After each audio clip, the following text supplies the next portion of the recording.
안녕하세요. 호빗의 진짜 쉬운 미술 이야기의 호빗입니다. 이번 영상부터는 서양 미술사를 아주 자세하게 다루어 보도록 하겠습니다.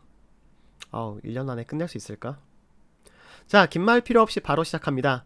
여러분은 직접 경험해보지 못한 옛날 일들에 대해서 어떻게 알고 계신가요? 그 시절에 살았던 사람들의 이야기를 들으면 아주 생생하게 잘 알 수 있겠죠? 나 때는 말이야 라고 누가 얘기해 줄 수 없는 더 옛날 일들은 어떨까요? 영상이나 사진, 책을 통해서 직접 체험해 보지 않아도 대략적이나마 그 시절의 상황을 이해할 수 있지요. 자, 그런데 말이죠. 오늘 우리가 알아볼 주제는 선사시대 미술입니다. 선사시대, 그러니까 역사가 기록되기 이전 시대인데요. 카메라도, 책도, 심지어 문자도 없던 더 머나먼 선사시대의 미술은 어떻게 이해하면 좋을까요? 우리가 학교에서 역사 시간에 혹은 미술 시간에 풍요, 다산, 어쩌고 하면서 배웠던 내용들은 도대체 어떻게 나온 걸까요? 선사시대는 기원전 7천년 전에서 기원전 수만 년 전 시대로 지금보다 최소한 10,000년 전 이상의 어마어마하게 오래전 이야기입니다. 10년만 지나도 강산이 바뀌고 동네 풍경이 바뀌는데 10,000년이라는 시간 동안 세상은 정말 무시무시하게 바뀌었겠죠. 불과 몇 년 전에 제가 학교에다 만들어뒀던 졸업작품도 어느새인가 어디로 사라져 버렸는데 10,000년 전 미술작품이 많이 남아있을 리는 없겠죠? 그래서 현재 발견되는 선사시대 미술품들은요, 사람들의 발길이 닿지 않는 동굴 속 벽화들이나 튼튼한 돌로 만든 고인돌과 같은 것들이에요. 지금 이 알타미라 동굴 벽화는요, 19세기 말이 돼서야 발견된 것인데요. 동물들이 아주 생동감 넘치게 잘 그려져 있죠. 지금이야 문방구에서 뽀로로 크레파스를 사서 쉽게 그릴 수 있겠지만 선사시대에는 그림을 그릴 도구나 색을 내는 원료를 만드는 게 쉽지 않았었어요. 그래서일까요? 처음 발견됐을 때 이 벽화가 그 오래전에 선사시대 사람들이 그린 것이라고 믿지 않았었다고 해요. 또 발견될 당시의 사람들은 선사시대 사람들을 아주 미개한 원숭이 정도로 생각해서 그들이 이런 그림을 그릴 수 없었다고 생각했기 때문이에요.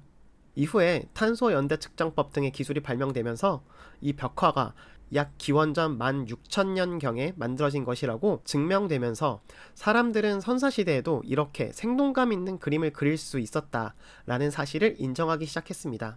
아주 오래전에 글이 있기 이전부터 사람들은 벽화를 그렸고 우리는 지금 이 그림들을 미술의 기원이라고 생각하고 있습니다. 많은 미술사 책들의 시작 부분이 선사시대인 이유가 여기에 있습니다. 자, 그럼 선사시대 사람들은 왜 그림을 그렸을까요? 또 그림과 함께 발견된 이런 토기들이나 암각화, 부조들은 대체 왜 만들었던 것일까요? 여러 가지 주장들이 있는데요. 먼저 토테미즘에 관해서 얘기해 볼게요. 토테미즘은 동물을 신성시하고 자신과 특별한 관계가 있다고 생각하는 건데요. 우리나라 단군설화 아시죠? 비슷한 맥락이라고 생각하면 됩니다.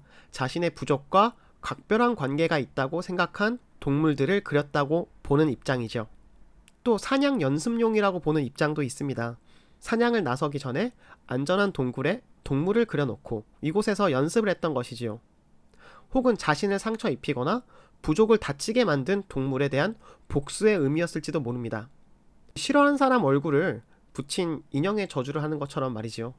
또 이 발렌도르프의 비너스라고 불리는 이 토기는 이 시대의 아름다움의 기준이라고 여겨지는데요. 사람 한 명 한 명이 인력으로서의 가치가 중요했던 선사시대였기 때문에 이렇게 후덕한 이미지가 다산과 풍요의 상징이 되었다고 합니다. 이 토기를 제작하면서 부족의 건실한 일꾼들이 많이 태어나기를 기원했을지도 모릅니다. 이 시대의 미의 기준을 보면 현대시대에서 파오 후인 제가 선사시대에 태어났다면 대단한 인기였을지도 모르겠네요. 사실 이러한 주장들이 맞는지 틀린지 확인할 방법은 없습니다. 맞을 수도 있고요, 틀릴 수도 있어요. 현대에 살고 있는 우리가 선사시대 사람들을 이해하려는 것은 외계인들이 지구에 관광 와서 지구인들을 관찰하는 것과 비슷할지도 모릅니다. 외계인들은 아이돌 공연에 환호하는 우리들의 모습을 보고 지구인 부족장이나 주술사가 사람들을 모아놓고 기우제 같은 주술의식을 펼치고 있다고 생각할 수도 있겠죠. 이처럼 우리가 선사시대 사람들에 대해서 생각하고 있는 것이 전혀 다를 수도 있어요. 사실 이 그림들이 그냥 배고파서 먹고 싶은 것을 그린 것일 수도 있고, 동굴에서 키우던 반려동굴일지도 모르고요. 정말 예술혼에 불타서 선사시대 사람이 무아지경의 경지에 올라서 그렸을지도 모릅니다.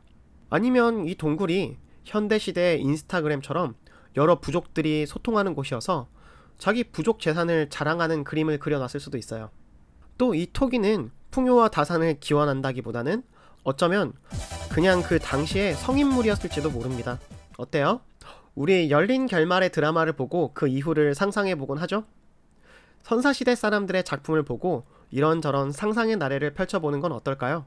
재밌지 않을까요? 네, 오늘 영상 준비된 건 여기까지고요. 오늘 영상 봐주셔서 정말 감사합니다. 아름다운 하루 보내세요. 안녕.